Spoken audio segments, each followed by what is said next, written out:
వస్తాయని చెప్పి ఎక్స్పెక్ట్ చేసినాం. కానీ ఇప్పటి వరకు ఏ అంశం మీద కూడా ఇంకా పూర్తిగా స్పష్టత రాని పరిస్థితి. ముఖ్యంగా జిల్లా వ్యాప్తంగా కనీసం 16 నుంచి 17 వేల ఎకరాల్లో ఉల్లి రైతులు పూర్తిగా నష్టపోవడం జరిగింది. అక్టోబర్ మాసంలో కలెక్టర్ గారిని కలిసినప్పుడు తప్పకుండా ప్రభుత్వం నుంచి హెక్టార్కు 50,000 రూపాయలు మన వైఎస్ఆర్ జిల్లాకు సంబంధించిన రైతాంగానికి కూడా వచ్చే విధంగా చర్యలు తీసుకుంటామని చెప్పి చాలా స్పష్టమైన హామీ ఇచ్చారు. మరి ఇవాళ గట్టిగా కలెక్టర్ గారిని అడిగాం. మరి నెల రోజుల పైన అవుతా ఉంది. ఇప్పటికీ రైతులకు మంజూరైందన్న జీవో గవర్నమెంట్ ఆర్డర్ కూడా ఇప్పటికీ రాని పరిస్థితి ఉంది అని చెప్పి కలెక్టర్ గారి దృష్టికి తీసుకెళ్ళడం జరిగింది.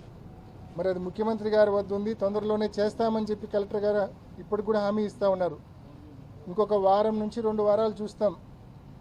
ఈ 2 వారాల్లో కూడా మరి వైఎస్ఆర్ జిల్లాలోని ఉల్లి రైతులకు ప్రభుత్వం హెక్టార్కు 50,000 రూపాయల పరిహారం కనుక ప్రకటించకుంటే, చెల్లించకపోతే తప్పకుండా రైతుల ఆధ్వర్యంలో రైతులందరినీ కలెక్టరేట్ ముందు ధర్నా చేసే కార్యక్రమం కూడా తప్పకుండా చేస్తాం.